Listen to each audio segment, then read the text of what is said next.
Chapter 34. All right. Sevrin gazed at the city gate standing open in the clear sun. Here we are. We'll have you back in the castle soon. Desimone followed his gaze. The portico had been raised, and a crowd of people shoved their way onto the drawbridge to get inside. Mostly travelers who had heard of the dragon and were determined not to get caught out in the dark one more night. Sevrin, Desimone clutched his hand.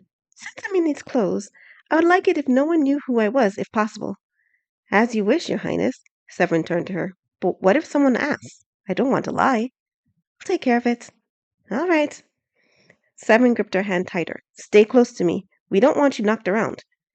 Desimone held his hand in both of hers. She followed him when he joined the crowd and shouldered his way inside the gate. At the first crossroad, the crowd thinned a little, and Desimone got her first look at the city without her guards blocking the way or the people stopping to gawk at her. The crowd bustled by while animals trotted through the streets.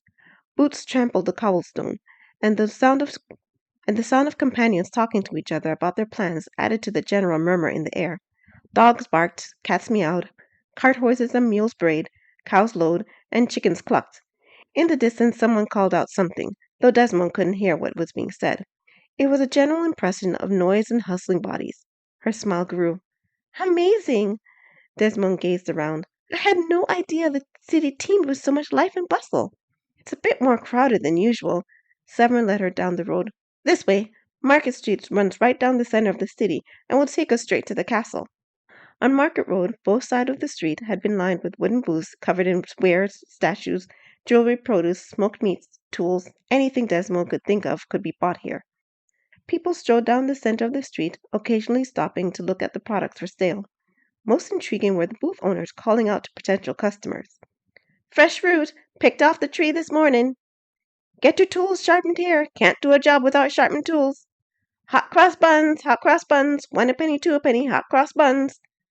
Oh, Desimone paused as a sweet smell drifted past her nose.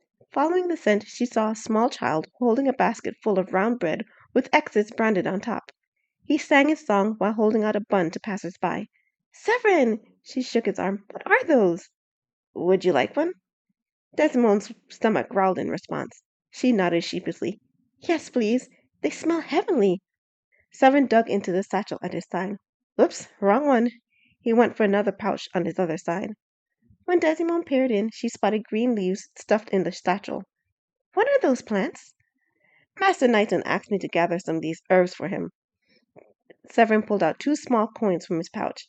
I'll drop them off after I escort you home. The old apothecary. Desimone watched Sevrin hand the money to the boy. I heard he can make concoctions which can do just about anything. That's about right. Sevrin took 2 buns selected by the boy. He handed one to Desimone. Enjoy. Desimone took a bite of warm bread. Sweetness and spices cascaded about her tongue. This is delicious. Isn't it?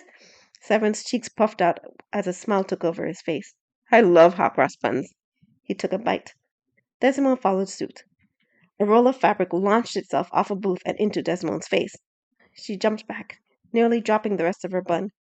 Fabric for the pretty lady, came a voice. Make yourself a new dress. Sevrin tilted his head around the fabric. Good morning, Mrs. Daisy. Sevrin! I didn't see you there. You never do. Sevrin leaned in close to Desimone.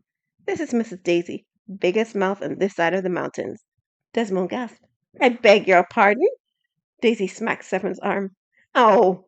Sevrin rubbed his arm, though a smile remained on his lips. You deserved it, Sevrin. Desimone shook her head at him. Awful of you. A ruder man I've never met.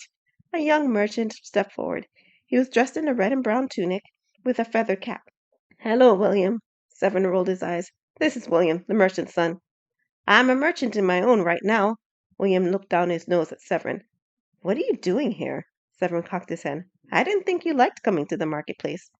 Indeed, William sniffed. However, there are so many travelers stopping by, my father insisted I come to see if there's any new merchandise to be seen. He looked at Sevrin askance. It's the only reason I would come down here to mingle with such base folk. Do you really feel that way? Desimone asked. Of course. William crossed his arms. I am a man of means. Don't let the old blowhard fool you. A young man walked over to them. Bradley, the blacksmith's son, Sevrin said. He was joined by another young man with a pleasant smile on his face. Sevrin dubbed him Henry, the stonemason's son. He begs his father to send him out to the market so he can see his friends. Bradley continued. Lies! William stomped his foot. Then why did you stop by my ship this morning to tell me you'd be here? Bradley leaned in close to him. Stop the pretense, Will, Henry said. You're only making a fool of yourself. Desimone chuckled. You're all friends, then?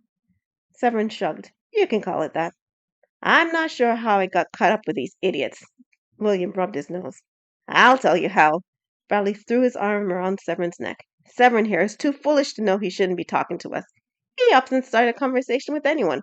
That's how I first met these ne'er-do-wells. True, Henry nodded. Certainly sounds like Sevrin. Desimone held her hands in front of her. As the boys continued talking, she watched them interact. Their cheerful jabbing, the way they shoved and pushed each other. It was so familiar. Why do I feel as if I know these men? You should, Sevrin whispered. They were with me when we first met in your father's orchard. Oh, poors! Desmond clasped her hands. They've all grown so much. Your father's orchard, Daisy rested her hand on her cheek. Curiouser and curiouser. Desmond swung around to her. I didn't think we were speaking that loudly. We weren't. Sevrin tapped his mouth. And she has itchy ears to match. Sevrin! Desmond stomped her foot on the cobblestone. Never mind. Daisy waved her hands. His gentle rhythm don't bother me none. I know what people say about me, and it's true. Ask me anything about anyone, I'll be able to tell you. Is that so? Desimone said. Ah, yeah. Henry curled his fingers like claws. She's got a mouth as big as a dragon's maw. Daisy threw a spool of thread at his face. You're supposed to be the nice one. Henry grinned and handed the spool back to her. That being said, Daisy turned her eyes to Desimone. I've never seen the likes of you around. Who are you, then? And what is a fine, noble lady such as yourself doing running around with a filthy peasant like Sevrin? William said. A lady? Desimone felt the back of her neck heat up. Was her disguise seen through that easily? What makes you think I'm a lady? I could be a traveler. The way you talk, William said. The way you stand, Bradley said. You look like a lady, Henry said. Aye, it's true. Daisy tapped her nose. I can always sniff these things out. Come from a fine family, you do. But I can't seem to place you. Sevrin smirked at her. I suppose you can't hide who you are. All right, Desimone gave a small dip. I am indeed a lady. I've come out to see the marketplace, but I didn't want anyone knowing who I was. I hope you'll allow me to stay anonymous for a time. Mum's the word, then. Bradley elbowed Daisy. Right, Mrs. Daisy? Can't guarantee it past the day. Mrs. Daisy shook out one of her rolls of fabric. It's all right, Desimone smiled at her. I only need to remain anonymous until Sevrin escorts me home. Once I leave, you can tell everyone. Why have Sevrin escort you at all, when you can have any amount of men of means do it? William winked at her, me included. Well, actually, Desmond felt a bit of heat creep up her cheeks. To be quite frank, Sevrin is courting me. What? Sevrin started. I'm what? Bradley chuckled. Doesn't sound like he's in on the take, lady. Indeed. Desmond pressed her lips together. He was doing a fine job of it up until this moment. No, I mean, Sevrin scratched his hair. I didn't, that is, isn't it like Sevrin, though? Daisy's eyes appraised Sevrin and Desimone. He's always trying to reach past his means. You'll never meet a nicer man, though. I know. Desimone smiled at him. Severin's face turned beet red. But why? William stepped in between them. Why him? Why accept a peasant farmer as a suitor? It makes no sense. Why, indeed? Desimone walked a few steps away from them. The answer is right in front of us. She spun around to gesture at them. Look at you, all different classes, yet you're here enjoying each other's company. Sevrin can make friends with anyone, no matter the class. Or race. Race? Henry glanced back around the little circle. She's talking about Tesco, a friend we visited yesterday, Sevrin said. But what does my friend-making skills have to do with anything? It shows a natural instinct for diplomacy, Sevrin, a subject I've struggled to learn. Still do. It's a very princely quality.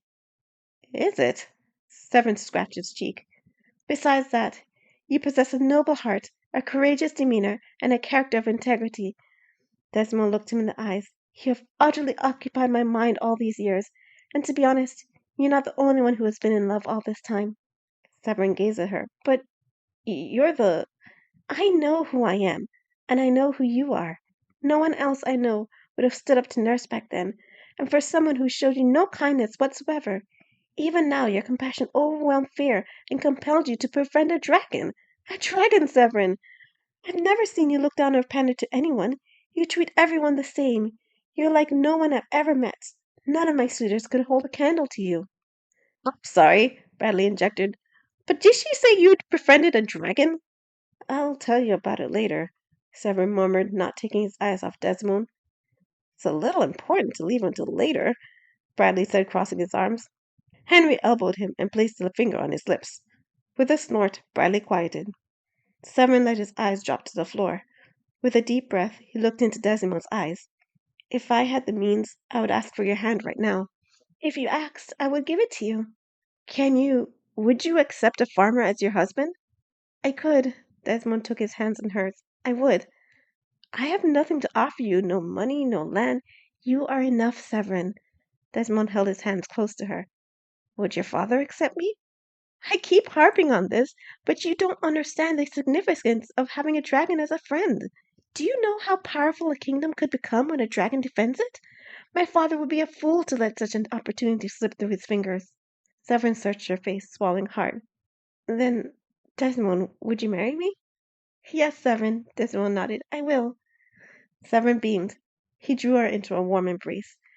Desmond rested her head on his shoulders as he wrapped his arms around her. Never had she felt so comfortable and secure. Well, I'll be, Daisy said. Well done, Severn. Henry clapped his back. Desimone, William interjected, eyes widened, as in Princess Desimone. Well, Severn rubbed the back of his neck. Yes, Desmond said, I am Princess Desimone.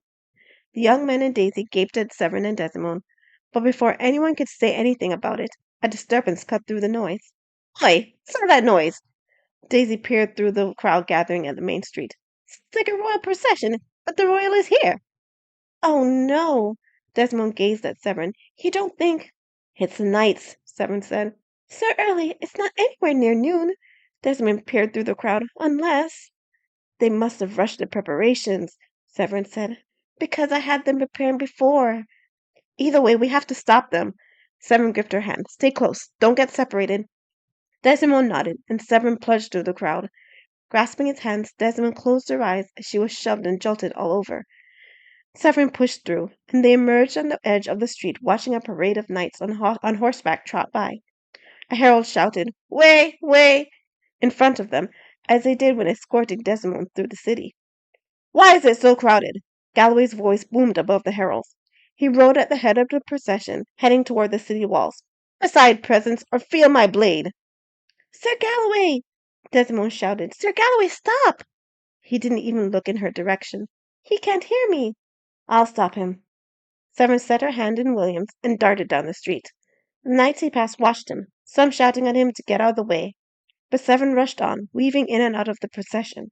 When he reached Galloway, he snatched the horse's rein and dug his feet in. Whoa there, horse! The horse reared with a hoarse scream. You blighter! Galloway swung his sword at Severn's head. Severn ducked the blade. The entire procession halted as Galloway leapt off his horse, his sword at Severn's throat. He's a bold one, that's for sure, Henry said, coming to stand beside Desimone. It was nice knowing him, Bradley said. Desimone released William's hand, lifted her skirts, and darted towards Severn. Knave! How dare you stand in my way? Galloway snarled at Severn. If I wasn't in a rush to save my precious princess, I'd... Sir Galloway! Desimone rushed over to him. Sir Galloway, stop! Galloway jerked his head around to her. Princess? You're safe! A smile lit up his face. What are you doing here? And what are you wearing? Please, Sir Galloway, Desimone said, panting. Severn didn't mean any harm. He stopped you at my behest. But how came you here, your highness? Sir Aaron strode forward. We all saw the dragon scoop you up and carry you hence. Sir Aaron, Desimone turned to him, I'm so pleased you're well and black in fighting form. The truth of the matter is, we have nothing to fear from the dragon. Severn here has taken care of it. Galloway made a face. This peon has slain the dragon? Forgive me if I don't believe it. No, Sir Galloway, he didn't slay the dragon. He befriended him. Possible, Galloway snorted. One can tame a dragon. I didn't say he tamed the dragon. I say he befriended him. Desimone held her hands together. The dragon, his name is Descophanes, wasn't trying to kidnap me from the castle. He invited me to tea, and now he wants to strike a bond of friendship with our kingdom. All the knights gaped at her with mouths open. Methinks, my lady. Galloway reached a hand out to her. Your recent fright has left your brain addled. Desmond slapped his hand away from her. Do you think I came to be here? Galloway narrowed his eyes. Perhaps, my lady, you squirmed your way out of the dragon's clutches and fell from a great height, striking your head.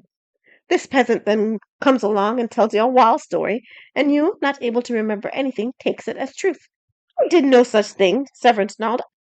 Says the filthy peasant, Galloway sniffed. Your kind's native tongue is lies, Sevrin snarled. Stand down, Sevrin, it's all right. Desimone stood in between them. We can prove our claim, Sir Galloway. Sevrin, the bag.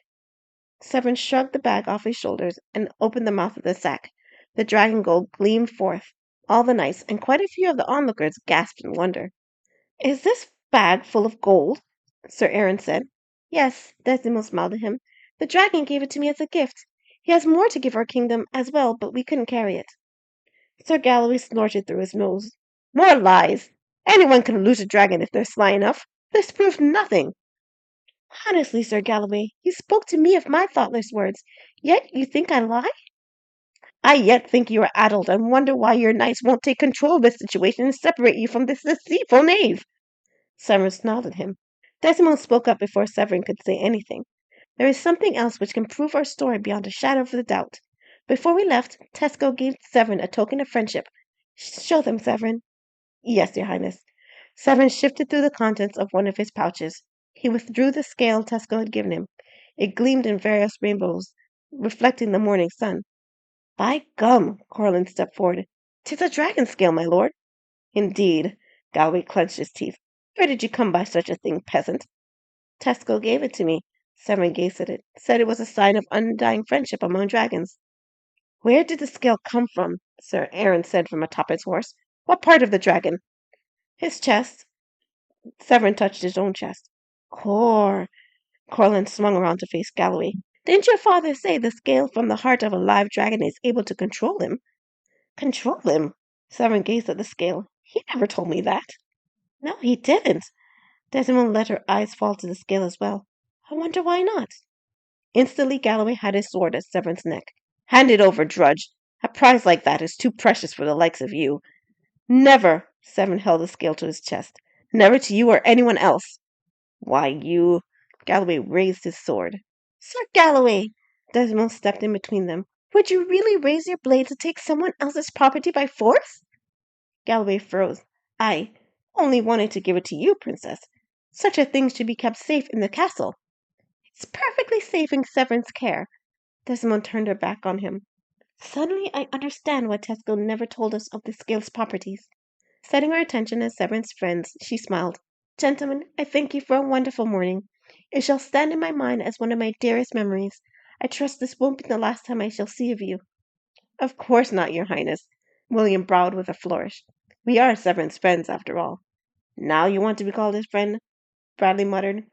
William elbowed him. And you, Severn. Desmond took his hands. My parents will soon return home. When they do, I shall discuss with them what we decided. Severn caressed her hands. I too shall tell my parents forthwith. I would ask another favor of you, Desimone said. Once I explain to my father all that has happened, I should want him to meet Tesco. Will you arrange the meeting with great pomp and circumstance? With a will, your highness. Thank you, Severn. Desimone looked him straight in the eyes, those honest, earnest eyes. She leaned forward and kissed him on the bridge of his nose, sending the crowd into murmurs. The knights will escort me the rest of the way back to the castle, she said, stepping back. I shall see you soon. She turned to see Corlin handing her the reins to his horse. Thank you, Corlin. Mounting the horse, she caught sight of Galloway glaring at her, then Severn. Desimone cleared her throat. Perhaps she shouldn't have been so open with her feelings. Galloway had spent weeks courting her, after all. He wasn't going to take her preferring Severn to him lying down. With a sigh, she settled herself onto the horse. She'd have to be delicate with rejecting him. For now, it was probably best to separate the two. Knights, let us return to the castle. Desmond turned the horse in the right direction. I shall explain to you what has transpired since yesterday morning as soon as we arrive. Glancing over her shoulder to smile at Severn, she trotted off home. After giving the knights a rundown of what happened, Desmond planned on sharing every detail of her encounter with Maria in private. Surely her lady-in-waiting will be dying to hear all the juicy details of her engagement. After that, she planned to write a long letter to her parents extolling Severn and buttering them up to the idea she had chosen him for a husband, because she had chosen the one she had married, and she was certain he would be the best choice for the good of her people.